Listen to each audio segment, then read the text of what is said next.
siya, mga kabutingting, panay ang talon. Panay ang talon ng Android. Nag-ano siguro na lumaki siya, kaya siya ang parang talon. Kasi, hindi naman ang purpose ng pagtalon ang lumaki.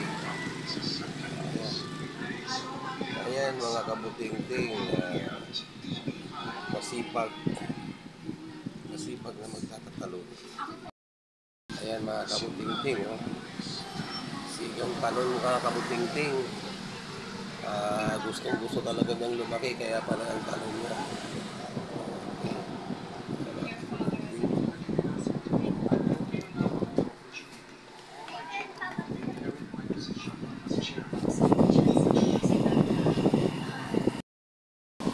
Ito ang kanyang tikon mga kabutingting. LG display pala ito, Sony, pero ang kanyang tikon ay LG display. Okay, kaya lang dati sa basic natin ginagawa ay mabahang muna tayo ng ribbon. Unahin natin si kaliwa, tignan natin kung siya ay may pagbabago. I-remove natin ito mga kabutingting at nang malaman natin kung siya ba ay nagbago ng anyo or tuloy pa rin. Ayan mga kabutingting, langko. No display pala ito mga kabutingting kapag ka ito'y inihang ang kanyang isang tikon. Ikabit natin muli ang isa. Titignan natin kung yung isa naman ang ihang natin. Tignan natin kung same ba ang kanyang reaction na no display. Isa naman ang ating tatanggalin.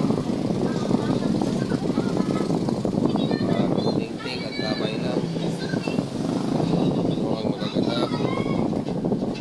I-repair natin ang Sony. Ayun mga kabutingting.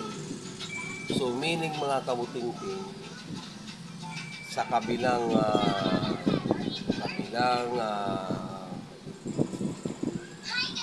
side, sa right side ay mayroon siyang display. Yun nga lang mga kabutingting ay talagang may damage na rin ang kabila. So para sa atin mga kabutingting, ang unit na to ay negative for repair. Kahit na siguro ito ay ating itip method or ano man ang ating gagawin, mukhang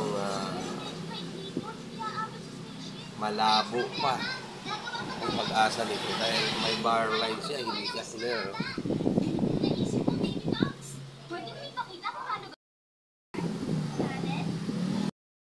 Mga kabutingting, nung ito ang tinanggal ko, blanco. Nung ito na ang itinanggal ko, mayroon siya, kaso lang ganun din, double image bar lines. Okay, titignan ko muna kung magagawa pa natin ng mga kabutingting. Subukan natin. Mga kabutingting, voltage tayo, voltage checking tayo. Nang malaman natin kung present ba lahat ng mga voltahe. Ito yung kanyang main. Ayun, meron siya. Ayan, meron 12 volts siya. Ang kanyang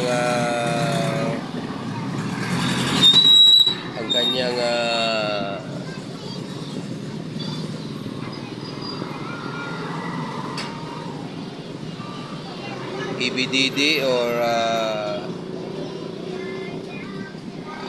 BGH. Ayan, dito naman. Sa gawi dito. Ayan. Sa gawi dyan. Ito. Malabo. Okay. Ito. Ayan, BGL. Ayan o, present ang BGL natin, no? Negative 7. Tapos yung kanyang BGH. Dito naman yan. Pa 27 mo. 27 ang kanyang BGH. At yung kanyang EBDD. Ito naman yung kanyang EBDD, mga EBDD or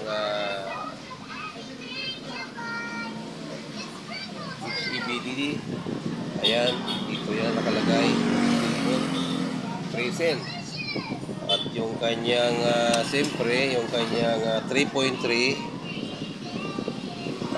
dito naman siya nakalagay. Siyempre, kung present yung kanyang BGH, BGL, ay siyempre present yung kanyang 3.3.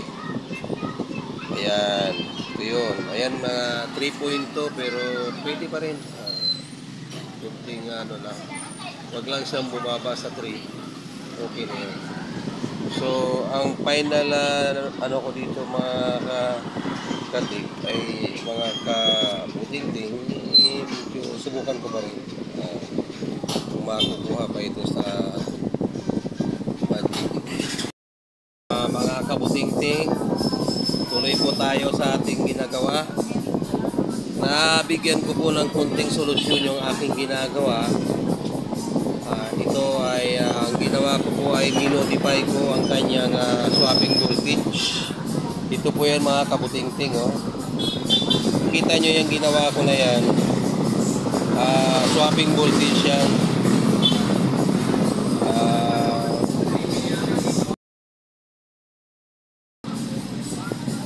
Mga kabuting-ting, balik tayo. Ang ginawa ko na ito kabuting-ting, swapping voltage yan. Bali pinagsama ko yung swapping voltage patungo sa ating panel. At yung swapping voltage mga kabuting-ting na galing doon sa kanyang IC ay kinating ko yan. Ngayon,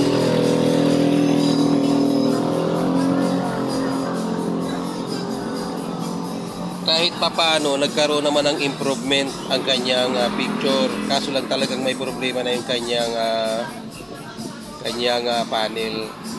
Tingnan nyo mga kabuting-ting, fix na yung kanyang swapping voltage 27 VGH. Yung kanyang swapping voltage mga kabuting-ting ay pinagsama natin para may kabit sa VGH para mag-fix yung voltahe na panay ang papalit-palit na hindi malaman kung saan pupunta at palitin ng talon-talon. Kikita nyo naman mga kabuting-ting, naghihiwalay yung connection ng swapping voltage patungo sa ating panel at yun ay ating pinagsama connected sa BGS. Okay mga kabuting-ting, at ipapakita ko sa inyo mga kabuting-ting kung ano ang naging resulta ang aking ginawang pagtanggal ng swapping voltage papunta sa fixed connection. At dito na po ang resulta mga kabuting-ting. Pagmasdan nyo pong maigi at kayo na po ang sumilip. Ito na siya mga kabuting-ting. Kahit na papaano, napahinto po ang kanyang pagtatalon-talon na hindi po niya malaman kung saan po ang punta. Pero kung makita nyo, may mga hairlines na po talaga yung kanyang